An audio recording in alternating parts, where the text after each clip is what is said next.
Vítame vás pri počúvaní podcastu Združenia Fénix Spotrebiteľ a právo v praxi. Pred 2 týždňami sme zverejnili prvú časť podcastu na tému dedické konanie a dlhy poručiteľa. Naším hosťom je aj dnes notár, pán Marián Jurina. Dobrý deň, ďakujem za pozvanie. Podľa platných zákonov v súčasnosti nie je možné dediť iba ten majetok, ale ten, kto zomrel a mal aj dlhy, tak tí dediči dedia vlastne podľa výšky hodnoty zdedeného majetku aj tú zodpovednosť konkrétneho dediča za dlhy poručiteľa. Mohli by ste toto prosím vysvetliť na nejakom jednoduchom príklade? Samozrejme, tam dedické právo je, aby sme si to vedeli predstaviť od samého začiatku, cestovanie v čase. Je to rozhodnutie, na základe ktorého sa nadobúdajú veci spätne. Či už sa bavíme o hnuteľnostiach alebo nehnuteľnostiach, či už sa bavíme o aktívach alebo pasívach. Čiže všetko sa nadobúda a zisťuje a určuje ku dňu smrti poručiteľa. Dedičia zodpovedajú za dlhy poručiteľa do výšky nadobudnutého dedičstva. To je taká základná vec. A v pomere, ako dedičstvo nadobudli. Jednoduchý príklad je, hodnota dedičstva je 9 000 eur, máme tam 3 dedičov, každý zdedil plus 3 000 eur, každý zodpovedá za dlhy poručiteľa do výšky 3 000 eur. Za tieto dlhy zodpovedá bez rozdielu toho, či v tom rozhodnutí o dedičstve boli uvedené alebo neboli uvedené. Základný rozdiel, keď tie dlhy v dedičstve uvedené sú, tak je možnosť napríklad uzavrieť dohodu dedičov s veriteľom o prenechaní predloženého majetku, že veriteľ si ponechá celý ten majetok na úhradu svojich dlžôb. Áno, alebo napríklad, že účastníkom dedickej dohody je veriteľ len v časti vysporiadania jeho pohľadávky, že máme prítomného veriteľa, ktorý povie, že súhlasím, aby dedič A prevzal moju pohľadávku a on ju splatí. V každom inom prípade, keď nemáme toho veriteľa ako účastníka tej dedickej dohody, ktorý by schválil to, čo preverie, tak platí paragraf 470 občianskeho zákonníka a tam platí tento jednoduchý model.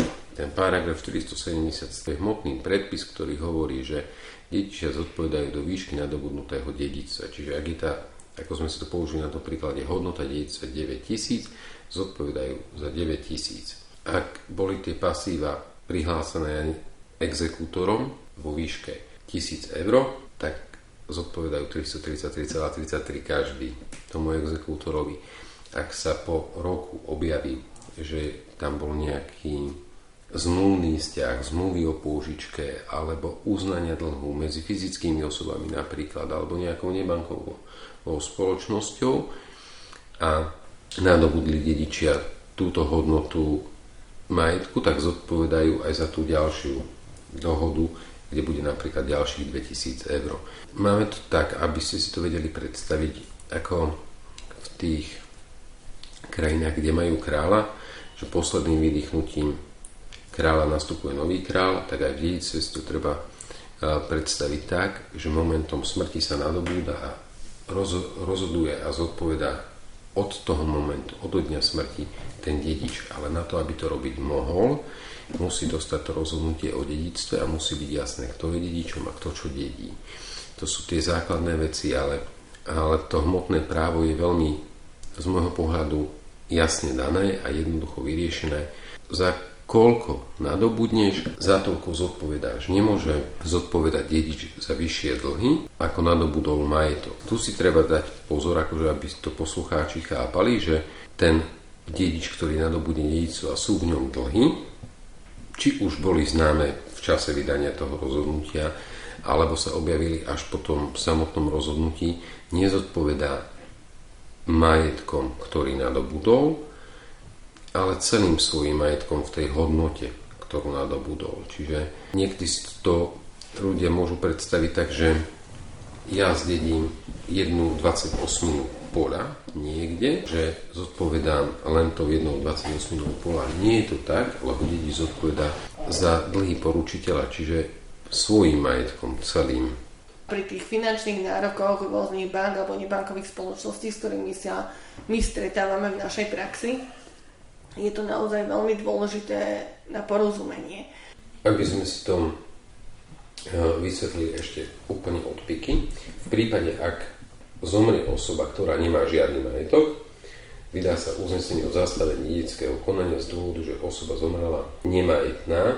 Základný predpoklad na vedenie dedičského konania je majetok, aby bolo čo možné predediť. Ak toto nie je a takáto osoba má len exekúcie alebo má len dlhy, automaticky zo zákona po vydaní tohto uznesenia sa tie exekučné konania zastavujú, lebo nie je s kým pokračovať, jednoducho povedané. V prípade, ak osoba, ktorá sa postarala o pohreb, jej pohľadávka je prvotná a majetok poručiteľa nepostačuje ani na úhradu pohrebných trov alebo je v nepatrnej hodnote a tá osoba, ktorá sa postarala o pohreb, súhlasí s tým, že takýto majetok bude vydaný, tak sa jej vydá. Znovu sa to samotné dedičské konanie zastaví. A v takomto prípade táto osoba nezodpovedá za dlhy poručiteľa, aj keď nadobudla jeho majetok, lebo nezískala ho ako dedič, ale ako veriteľ. A ten prvotný veriteľ sú vlastne náklady spojené s pohrebom a s chorobou toho poručiteľa. Takže toto treba rozlišovať. V prípade, ak sa zastaví dedičské konanie a vydá sa majetok v nepatrnej hodnote osoba, ktorá sa postarala o pohreb, táto osoba nemá postavenie dediča, nezodpovedá za poručiteľové dlhy. Vydáva sa jej to ako veriteľovi. My sa tu teda rozprávame o téme dedičské konanie a dlhy poručiteľa a viackrát sme tu už spomenuli aj slovné spojenie dedičské skupiny, aj dediči, proste stále sa točíme o tej istej vlastne problematike, o veľmi podobných slovách alebo slovných spojeniach. Moja otázka smeruje k tomu, že dediči sa môžu aj dohodnúť na tom, že kto z toho dedičstva čo nadobudne, musia tak urobiť pred notárom počas dedičského konania? Najlepšie je, keď dedičia, ktorí chcú uzavrieť tú dedičskú dohodu, uzaverú jednoducho povedané v kuchyni doma. A priamo na tom pojednávaní už ju len reprodukujú tomu notárovi, ktorý ju spíše najskôr do zápisnice a potom, ak neodporuje zákonu, tak ju schváli. A veľakrát sa stane aj to, že dedičia prídu nejakým spôsobom dohodnutý, ale notár takúto ich dohodu schváliť nevie alebo nemôže, napríklad z toho, že maloletý dedič by nedostal jeho zákonný podiel, alebo že by tým porušil zákon o drobení poľnohospodárskeho pôdneho fondu, alebo nejakým iným spôsobom by odporovala zákonu, tak ich navedie, že v poriadku, toto musíme vyriešiť nejakým iným spôsobom, alebo v tejto časti vašu dedičskú dohodu nie je možné schváliť, musíte ju trošku upraviť, obnoviť. To, že mne svedčí dedičské právo, nikto odo mňa objektívne nemôže chcieť, aby ja som dedil. A podľa môjho svedomia je najlepšie, aby dedil môj dedičský podiel niekto z iných dedičov v postavení či už odplatne alebo bezodplatne, keď s tým bude súhlasiť, tak nech sa páči. Alebo takáto dedičská dohoda sa teda dá uzavrieť. Osobitný inštitút je odmietnutie dedičstva. Tam k tomuto odmietnutiu dochádza po poučení o dedičskom práve v zmysle paragrafu 189 civilného mimosporového poriadku. Najčastejšie sa to deje toto poučenie priamo pred notárom. Samozrejme nie je vylúčené ani urobiť tento úkon, toto vyhlásenie písomne po poučení o dedičskom práve, ktoré musí byť doručené do vlastných rúk. Tu neplatí fikcia náhradného doručenia v tomuto prípade. Takže je to úkon, ktorý je nezvratný, ktorý možno vykonať jednoducho povedané raz. Či už sa jedná o prijatie dedičstva alebo odmietnutie dedičstva. Nie je možné dedičstvo odmietnúť šťastí a povedať, že rodinný dom chcem dediť, ale dlhy nechcem dediť, alebo rodinný dom chcem dediť, podiel v rodinnom dome chcem dediť. Ale čo sa týka časti poľnohospodárskych pozemkov, tam toto dedičstvo odmietam. Vyhlási tento účastník. Najčastejšie sa to deje priamo pred notárom, že dedičstvo odmieta, je si vedomý následkov odmietnutia dedičstva. To znamená, že ak by sa aj v budúcnosti objavil majetok, ktorý by patril poručiteľovi, nejaká zlatá tehlička, tak na tento majetok už nebude pripadať ako dedič. V prípade, ak sa bavíme o dedičoch v prvej dedičskej skupine, čo sú potomkovia, tak na jeho miesto nastupujú jeho potomkovia a z právneho pohľadu sa na takúto osobu hľadí, ako keby sa nebol dožil poručiteľovej smrti. Tá dohoda, ktorú schvaľuje súd, je obsiahnutá v tej zápisnici zo samotného priebehu dedičského konania. Samozrejme, že úplne super je, keď sa tí dedičia vopred dohodnú a povedia, že ja chcem túto časť majetku, druhý povie, že ja chcem inú časť majetku a prídu viac menej dohodnutí. A samotná tá forma, tá písomná dohoda je asi najlepšia, keď je urobená už priamo pred notárom, ale že majú aspoň predstavu, ktorý z nich čo chce nadobudnúť a čo nechce.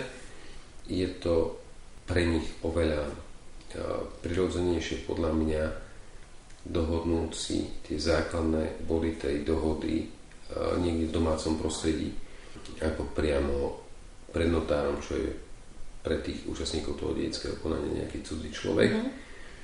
A myslím si, že je to pre nich priaznivejšie si to v kľude doma vysvetliť, ktorý z účastníkov by čo chcel nadobudnúť a potom viac menej to tomu notárovi len oznámiť a ten im povie, že či tá dohoda odporuje alebo neodporuje zákon a či je im možné schváliť v takomto znení. V našej praxi sa teda neraz stretávame s tým, že veritelia, teda banky, nebankové alebo inkasné spoločnosti, svoje pohľadávky vymáhajú od osôb patriacich do dedičských skupín ešte predtým, ako sa uznesenie o dedičstve stane právoplatným a vykonateľným.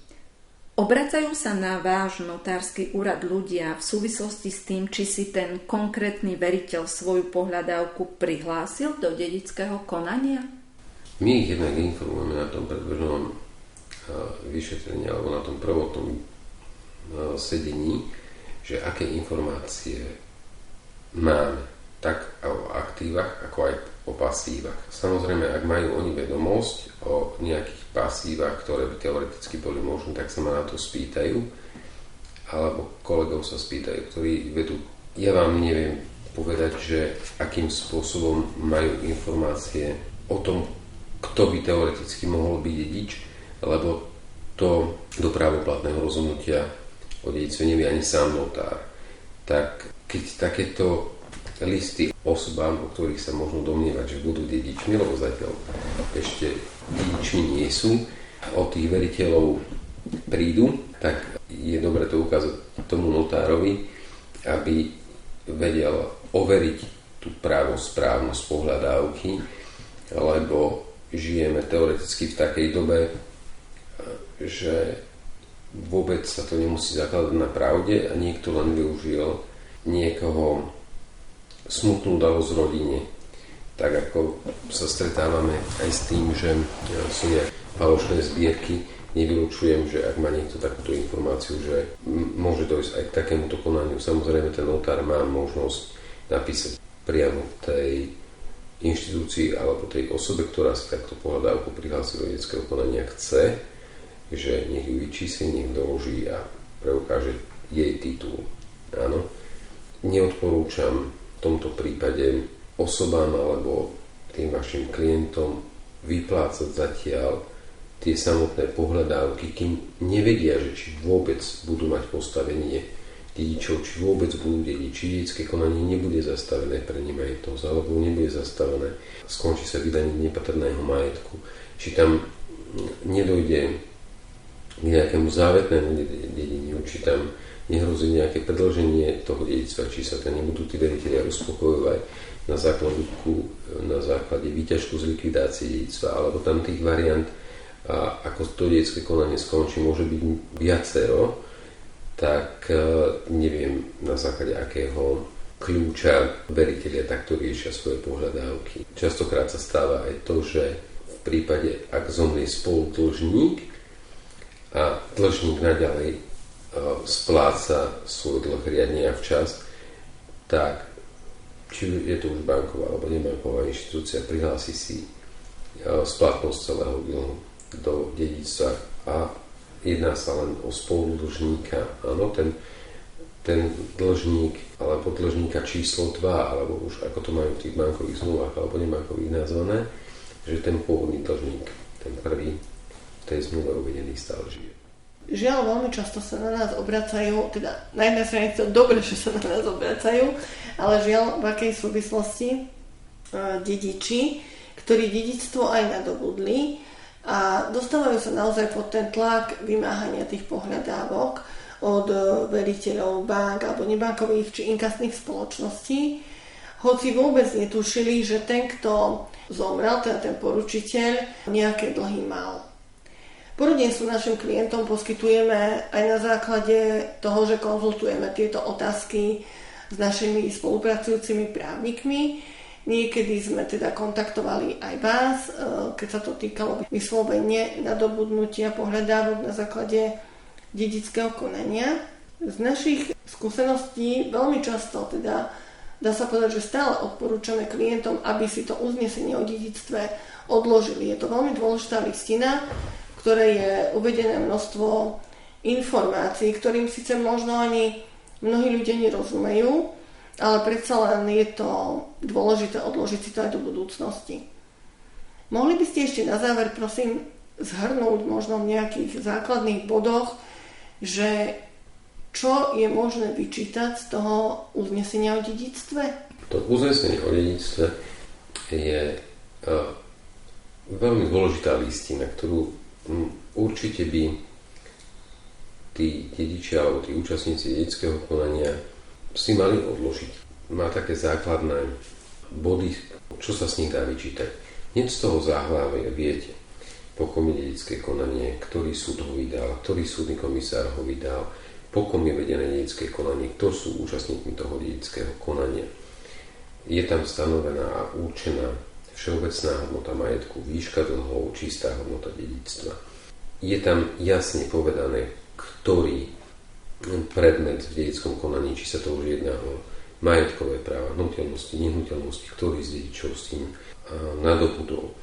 V prípade, ak sa majú dedičia vyplácať navzájom, sú tam určené lehoty, dokedy spôsob, akou formou má jeden z dedičov vyplatiť toho druhého.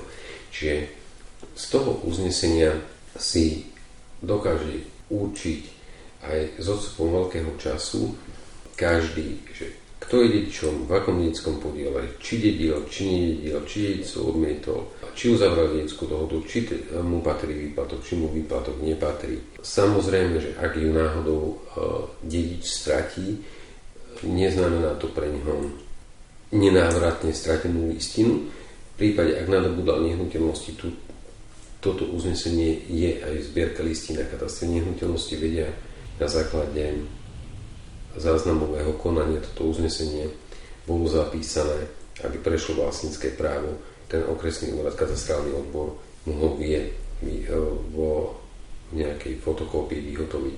Samozrejme okresný súd, ktorého je to súdne konanie, ktoré celý ten originál súdneho spisu je odložený v súdnom archíve, má tú listinu a samotne notár, ak teda ešte nešiel na dôchodok medzi tým, tak mu samozrejme vie vyhotoviť túto listinu alebo vie mu vyhotoviť odpis tej listiny, ak ju u seba má, inak ako v elektronickej podobe, ale aj to je riešiteľné, aj to je možné. Je to listina, ktorá rieši univerzálne celý majetok môjho predka. Už len to, že som si toho človeka vážil a už len to by mi malo nejak tak plisnúť, že to je niečo po ňom, že už len z toho dôvodu by som si to mal odložiť. Tie veci, ktoré ja som uvádzal, sú viac menej takého právneho charakteru, čo je z toho zrejme, čo sa dá, čo sa nedá, ale treba sa na to pozrieť aj z tej ľudskej stránky, že je to nejaký posledný dokument týkajúci toho môjho predka, takže si to zaslúži nejakú patričnú vďaku aj z mojej strany alebo nejakú takú vážnosť na odloženie tej listiny. Ďakujeme veľmi pekne za dnešný rozhovor. Ešte by som možno iba na záver takú drobnosť povedala pre našich poslucháčov, že dnes sme sa dotkli niekoľkých otázok súvisiacich s dedickým konaním, ale samozrejme, že tých otázok v praxi môže byť oveľa viac. Preto ak by mal niekto otázky k dedickému konaniu, najlepšie je, keď sa obráti na nejakého notára. Môžeme s tým takto súhlasiť? Je to určite najlepšie, čo môže urobiť, hlavne v tých samotných veciach, tých konkrétnych dedických veciach. Ten notár, ktorý to konanie sám vedie, má jednak bohaté skúsenosti, je kvalifikovaný odborník a má presný prehľad o konkrétnej veci, takže ak účastníkovi dedického konania nie je niečo čo jasné, alebo potrebuje niečo vysvetliť ešte pred tým samotným vydaním toho dedického rozhodnutia, určite nech sa pre istotu poradí s tým môjim kolegom a určite mu poradí dobre, vysoko kvalifikovane a odborne. Ak sa vás týka vymáhanie pohľadávok, ktoré ste nadobudli v dedickom konaní, kontaktujte nás. Ak sú vám doručované rôzne výzvy a dedické konanie sa ešte neskončilo, čiže ani neviete, akú časť dedictva nadobudnete, kontaktujte nás. Združenie Fénix vám pomôže zorientovať sa v situácii, ktorá sa vás v súvislosti s vymáhaním pohľadávok týka. Na tému dedické konanie a dlhy poručiteľa sme sa rozprávali s notárom doktorom Mariánom Jurinom. Ďakujeme vám za váš čas a cenné informácie. Ďakujem aj vám veľmi pekne za pozvanie a pekný deň prajem poslucháčom. Ak sa vám tento podcast páčil, budeme radi, keď nám napíšete komentár. Ďakujeme, že nás sledujete, počúvate a zdieľate.